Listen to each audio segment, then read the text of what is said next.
시작이 있으면 끝이 있다는 말이 있죠. 저는 그 말이 참 좋습니다. 아무리 어려운 일도 끝이 있고 인생에 아무리 큰 풍랑도 언젠가는 끝날 때가 있다고 생각하면 큰 위로를 받게 됩니다. 인생도 시작이 있으면 끝이 있습니다. 대부분의 사람들은 부모들의 축복 속에서 태어나고 또 자식들의 애도 속에서 죽음을 맞이하게 됩니다. 모든 일에는 시작과 끝이 있듯이 우리 인생도 태어남이 있으면 죽음이 있기 마련입니다. 하지만 대부분의 사람들은 인생의 끝인 죽음에 대해서 이야기하는 것을 그리 좋아하지는 않습니다.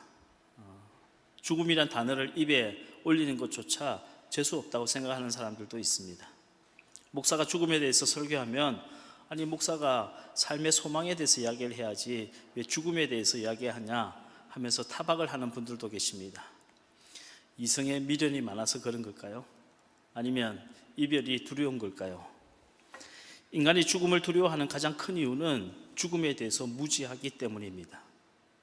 죽음의 실체가 무엇인지, 죽음 이후에 내가 어떻게 될지 알지 못하기 때문에 죽음에 대해서 두려움을 느끼는 겁니다.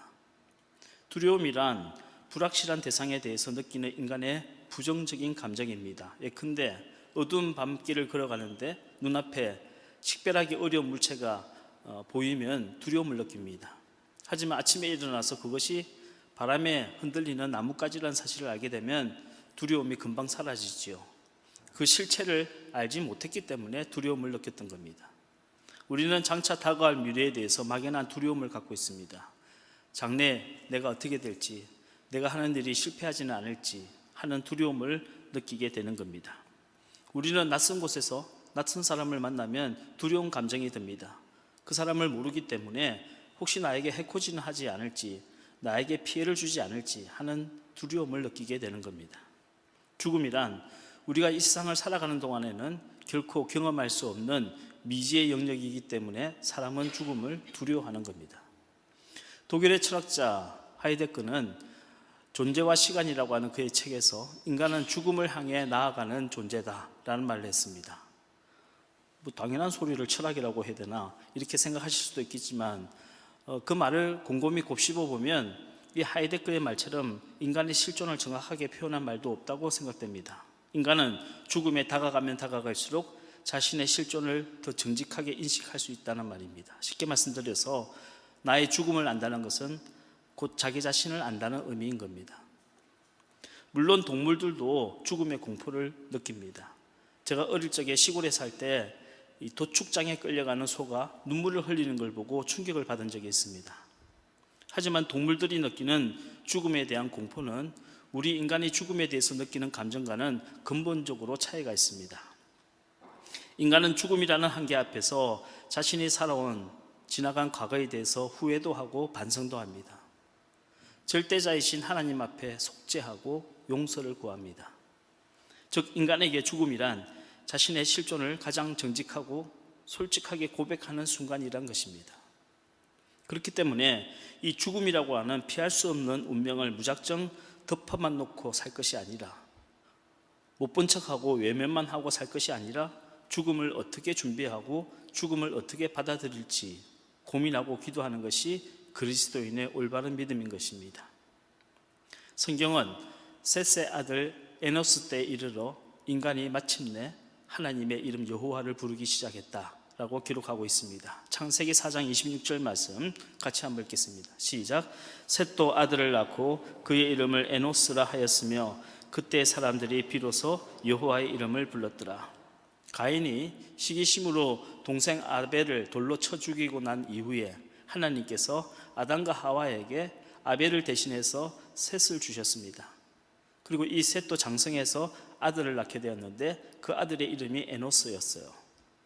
에노스란 죽을 수밖에 없는 자라는 뜻입니다. 성경은 에노스 때에 이르러서 마침내 사람들이 여호와의 이름을 부르기 시작했다라고 말씀하고 있습니다. 여기 여호와의 이름을 불렀다에서 불렀다라고 하는 히브리 동사 카라는 원래 뜻이 예배하다라는 뜻입니다. 다시 말해 인간은 자신이 죽을 수밖에 없는 존재라는 사실을 자각했을 때 비로소 하나님을 찾게 되고 하나님께 예배하게 된다는 뜻입니다.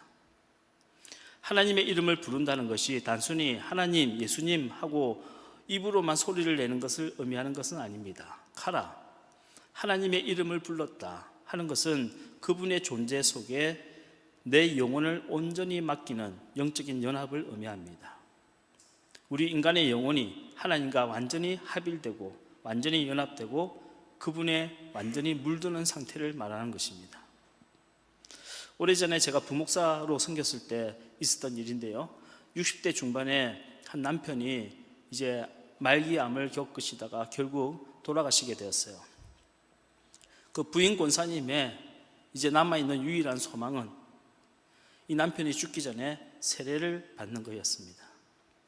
이 부인이 남편을 아주 끈질기게 설득한 끝에 이분이 세례를 받겠다고 했고, 이제 제가 그 소식을 듣고 그분이 몸이 불편해서 교회에 못 나오니까 제가 세례 준비를 해서 그분의 집에 찾아갔어요. 부인 권사님과 아들이 함께 앉아 있고 거실에서 예배를 드린 이후에 이제 간절히 기도하고 제가 준비해 간 정수를 가지고 세례를 베푸는데, 세례를 받는 순간 그분이 갑자기 너무 서글프게 우시는 겁니다. 저도 마음이 너무 안타까워서 무거운 발걸음을 돌리고 왔습니다. 그리고 며칠이 지난 이후에 그분이 돌아가셨어요. 장례식을 치른 이후에 그 부인 권사님이 저에게 인사를 하러 오겠다고 하는데 내심 걱정이 되었습니다. 상심이 크실 텐데 무슨 말로 위로를 해드려야 하나 나름대로 고민하고 있는데요, 제 사무실에 들어오는데 그 부인 권사님 얼굴이 너무 환하게 밝으신 거예요. 그분이 하시는 말씀이, 목사님, 제 남편이 죽기 전에 평생에 제일 좋은 선물을 하고 갔어요. 제가 무슨 선물을 받으셨냐고 물어봤더니 제가 그분에게 세례를 베풀고 돌아온 저녁에 그 남편분이 부인에게 여보 미안해 라는 말을 했다는 겁니다. 그런데 그 말을 평생에 처음 들어봤다고 그래요. 수십 년을 함께 살면서 그 남편분은 언제나 자기가 옳고 아내가 틀렸고 언제나 자기 중심적이고 그래서 한 번도 미안하다는 말을 해본 적이 없는 남편이었다고 합니다. 그런데 그날 밤 남편이 아내에게 진심으로 미안하다는 사과를 한 겁니다. 인간은 내가 죽음이라는 문을 통과해서 하나님 앞에 서게 된다는 사실을 깨달을 때, 즉 에노스가 되었을 때 비로소 자기 자신을 솔직하게 고백하게 되는 겁니다. 하나님의 자녀는 죽음을 맞이할 때 나의 옛자가 완전히 죽게 되고 물이 변하여 포도주가 되는 것처럼 우리의 영혼이 하나님의 사랑에 완전하게 물들게 되는 겁니다. 이것이 죽음을 맞이할 때 구원받은 자들이 겪게 되는 특권인 겁니다. 그 부인 권사님은 남편이 세례를 받고 돌아가시기 전까지 그 며칠 동안 정말 진심을 다해서 남편을 사랑했다고 고백했습니다. 남편과 함께 수십 년을 살아온 그 시절보다 그 며칠 동안에 더 가슴이 벅차고 더 행복한 시간을 보냈노라고 저에게 이야기해 주었습니다. 제가 목회를 하면서 깊이 느끼게 된 것이 있는데, 현대인들은 갈수록 자신의 죽음에 대해서 또는 가족의 죽음에 대해서 준비할 권리를 박탈당하고 있다 하는 생각을 하게 됩니다. 제가 어릴 적만 해도 마을에서 이제 노인이 한 분 돌아가시면 그 대문 앞에 상중이라고 하는 초롱을 매달아 놓고 며칠 동안 온 동네 사람이 그 집에 드나들면서 함께 죽음을 애도했습니다. 과거의 죽음이란 것은 집안의 어른으로부터 아이들까지 다 함께 경험하는 일상사였어요.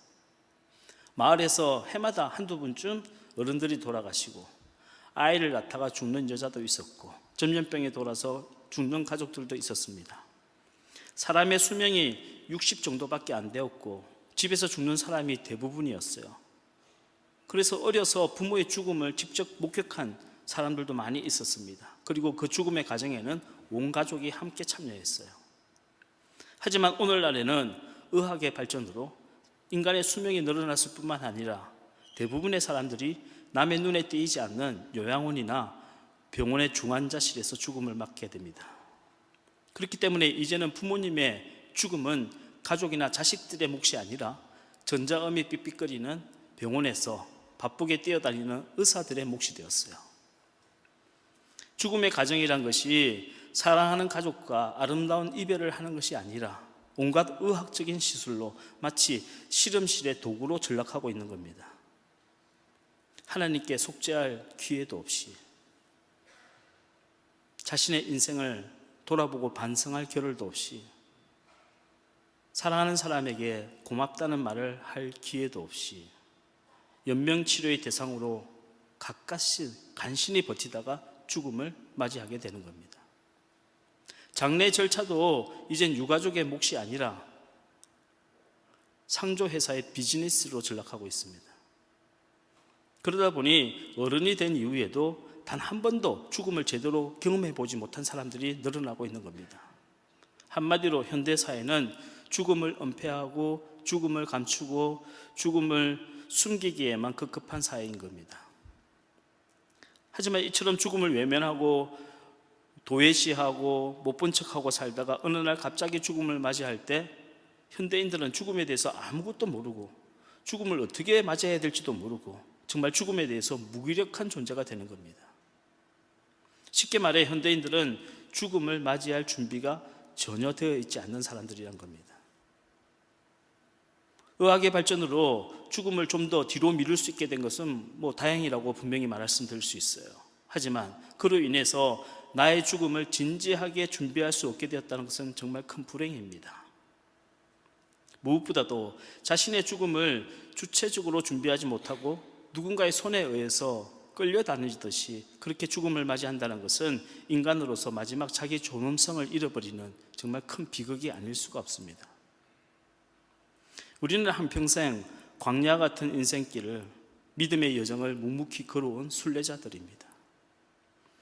그 긴 여정을 마지막으로 영적으로 매듭을 짓고 사랑하는 가족들과 아름다운 작별을 하는 것은 우리의 마땅한 의무이자 권리입니다. 전에 어느 권사님께서 이제 임종하시기 전에 마지막으로 예배를 드려달라고 해서 그 병원에 찾아간 적이 있습니다. 가족들과 함께 예배를 드리고 이제 그분을 위해서 기도해 드리고 제가 그분께 물어봤어요. 권사님, 마지막으로 하실 말씀이 계십니까? 그분이 한참을 고민하시더니 저한테 딱 두 마디 하셨어요. 하나님 죄송합니다. 하나님 고맙습니다. 저는 그 말을 듣고 가슴이 뭉클해졌습니다. 이분이 그런 고백을 하기 전까지 얼마나 많은 고민을 하셨고 얼마나 깊은 기도를 하셨을까 공감이 되니까 마음이 뭉클해졌어요. 어제 오전에 우리 교회 강용건 장로님이 지금 호스피스 병동에 계셔서요 찾아갔습니다. 마지막으로 예배를 드려달라고 해서 찾아갔어요. 이제 부인 권사님과 우리 같이 간 몇몇 분들이 함께 예배드리고 제가 우리 장로님 손을 꼭 잡아드리고 기도해드렸습니다. 그리고 제가 드리고 싶은 말씀을 다 드렸어요.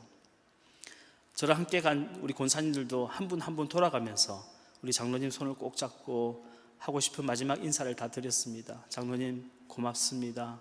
장로님 사랑합니다. 장로님 정말 존경했습니다.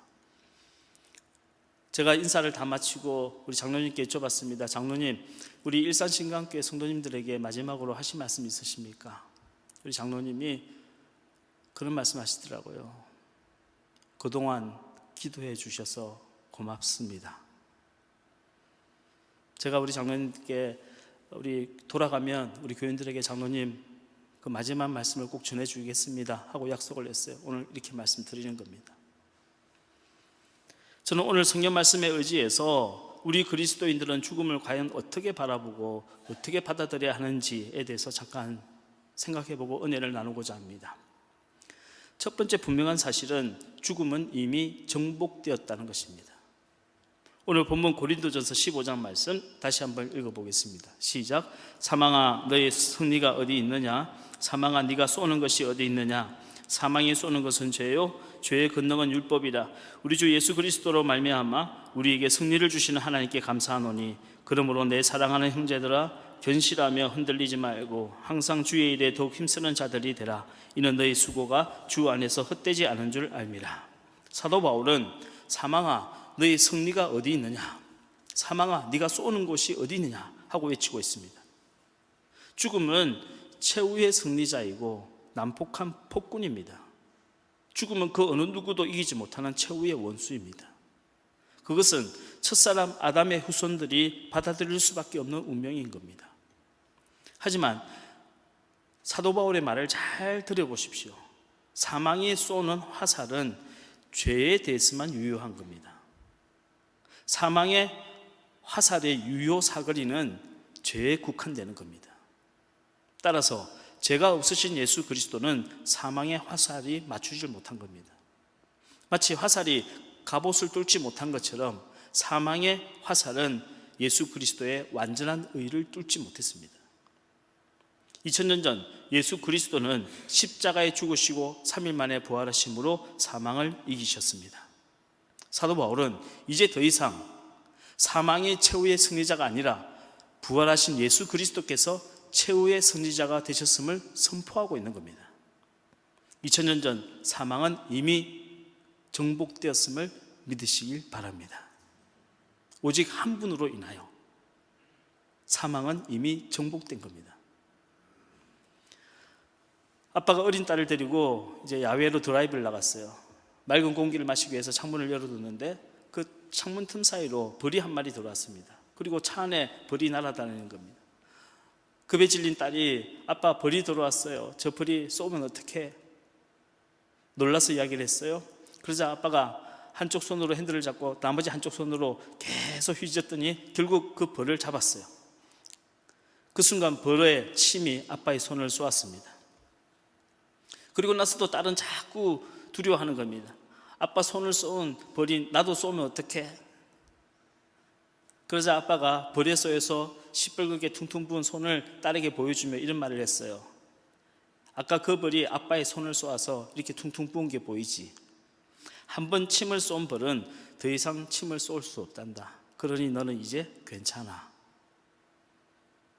십자가는 사망의 권세가 예수 그리스도를 쏜 흔적입니다. 예수님은 인간의 모든 죄를 홀로 지시고 십자가 위에서 피 흘려 죽으셨습니다.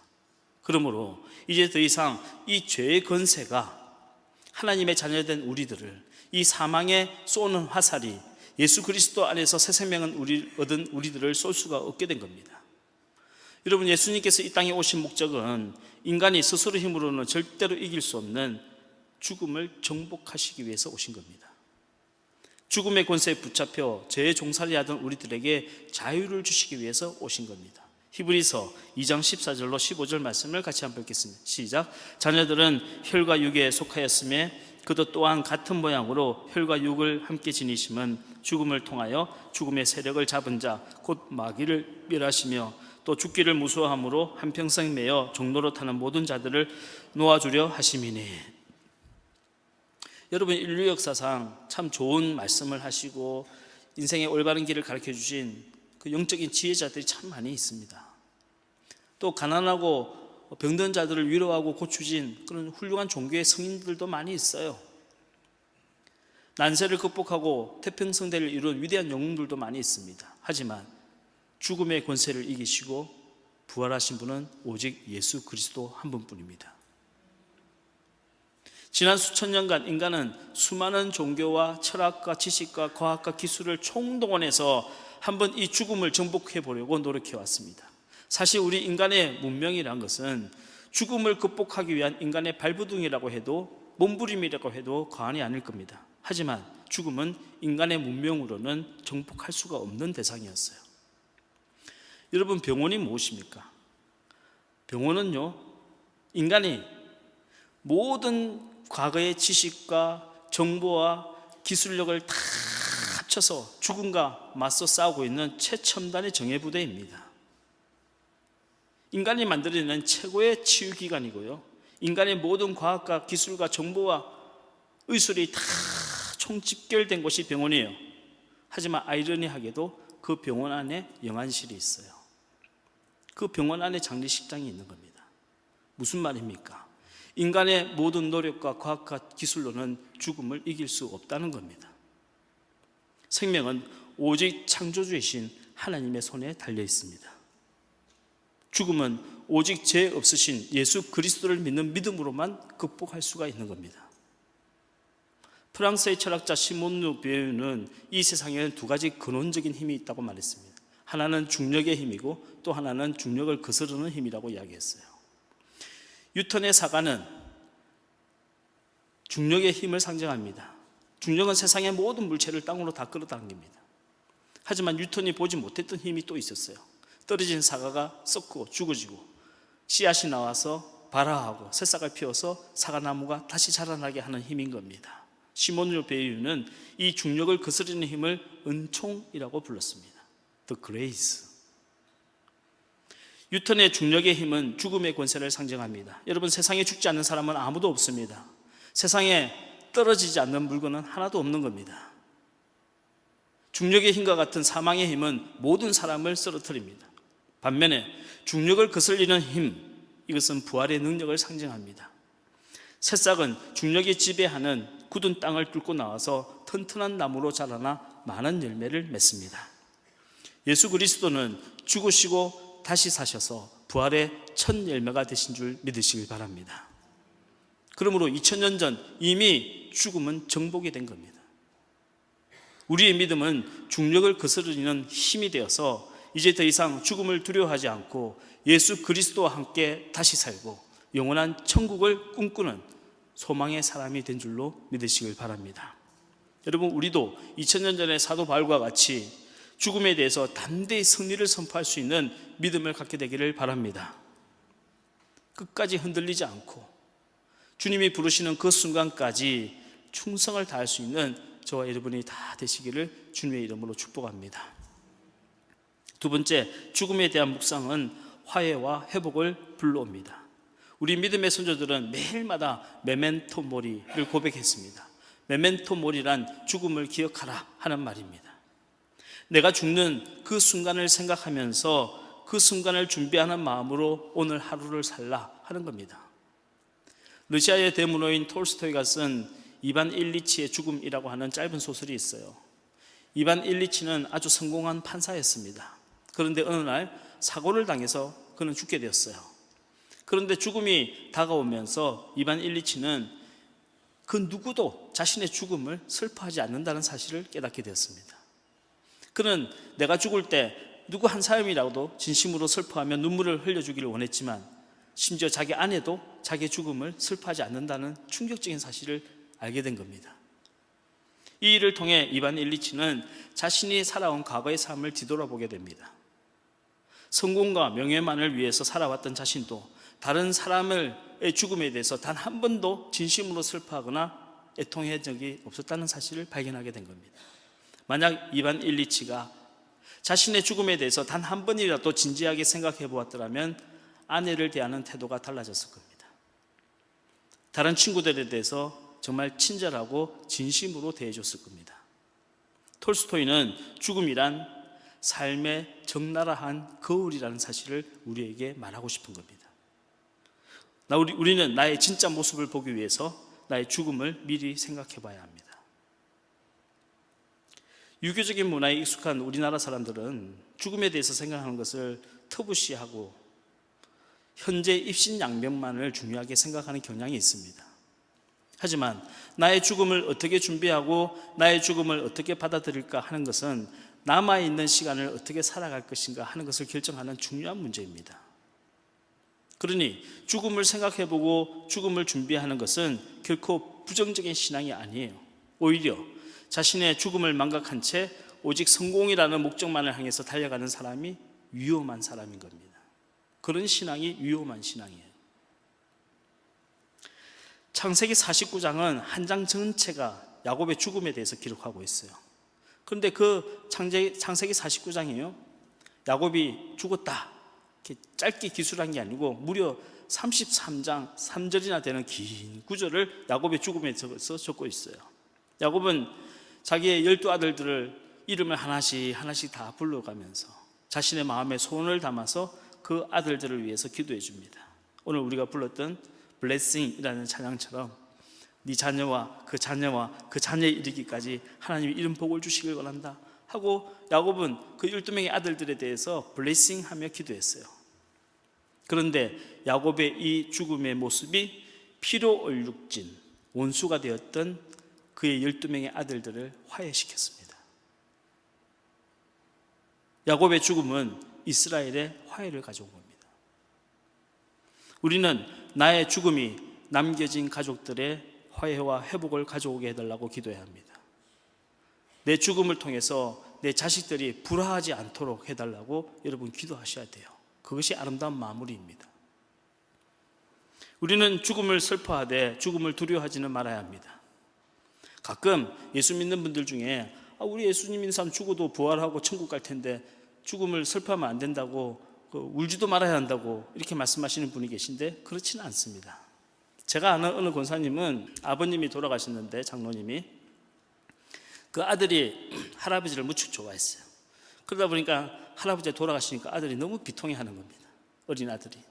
그래서 아버지가 아들을 위로한답시고 그런 이야기를 했답니다. 얘야, 할아버지가 죽은 것은 절대 슬픈 일이 아니야.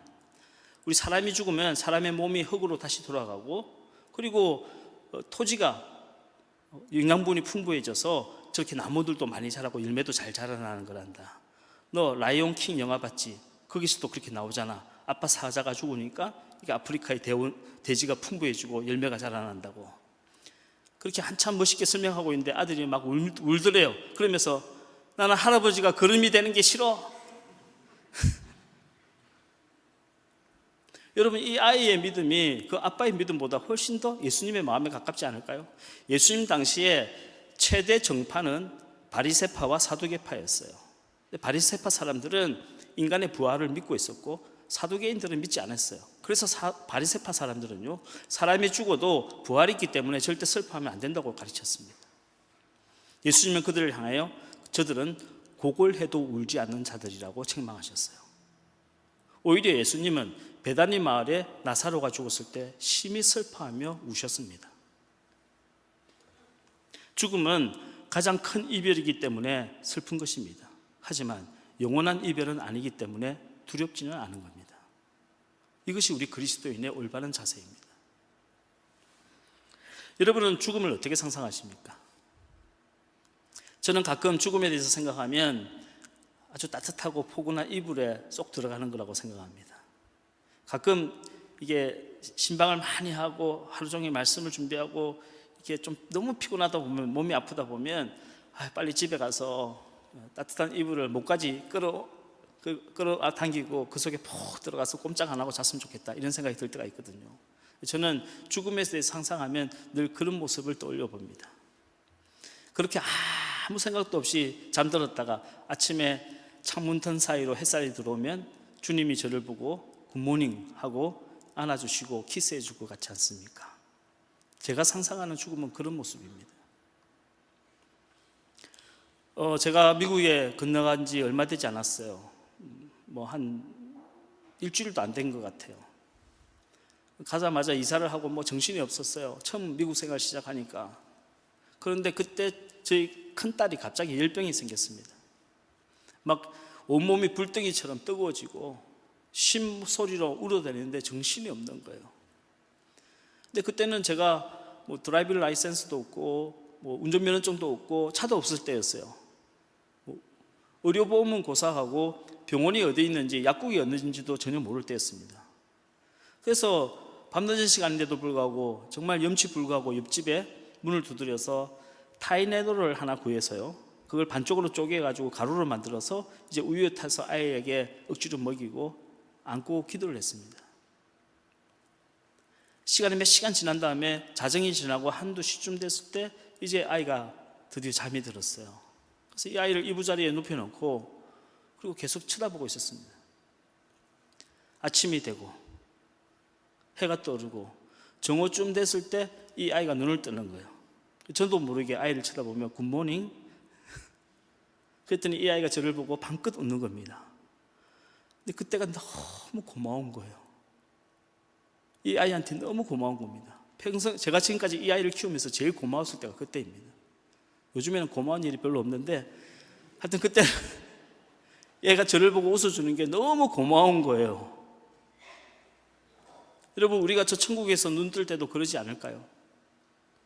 우리가 천국에서 눈을 뜰 때 우리 주님께서 우리를 보시고 굿모닝 하시며 안아주시고 입 맞춰주시지 않을까요? 살면서 저나 여러분이나 많은 눈물을 흘렸습니다. 기도를 하면서도 울고 찬양을 부르면서 울기도 하고 억울한 일을 당해서 울기도 하고 감사해서 울기도 하고요. 때로는 누군가에게 상처를 받아서 울기도 하고 또 누군가에게 상처를 준 것이 미안해서 눈물을 흘리기도 하고 너무 견디기 힘들어서 울기도 하고 때로는 이별이 아파서 울기도 했습니다. 그러나 이 세상에서는 마치 열병에 걸린 아이처럼 그렇게 울고 보쳤지만 저 천국에서 눈 뜰 때에는 사랑하는 주님 얼굴을 바라보며 방긋 웃을 수 있다면 얼마나 좋겠습니까? 그것이 저의 소망인 겁니다. 사랑하는 성도 여러분, 2000년 전 예수님께서는 이미 죽음을 정복하신 줄로 믿으시길 바랍니다. 그러니 죽음을 두려워하지 말고 죽음에 대해서 승리를 선포하시는 여러분 되시길 바랍니다. 아름다운 죽음을 준비하며 오늘 하루를 믿음으로 살아갈 수 있기를 바랍니다. 사도 바울의 고백처럼 우리의 수고가, 오늘 우리의 이 수고가 절대 헛되지 않은 줄 믿고 여러분 헌신하시길 바랍니다. 죽음을 망각한 채 경박한 삶을 살아가지 말고 죽음을 생각하며 겸손하며 베푸는 삶을 살아가시기를 주의 이름으로 부탁드립니다. 그리고 아무 때든지 언제든지 우리 주님이 우리를 부르시면 두려움 없이 기쁨으로 달려가 그분의 품에 안길 수 있는 저와 여러분 다 되시기를 주님의 이름으로 축복합니다.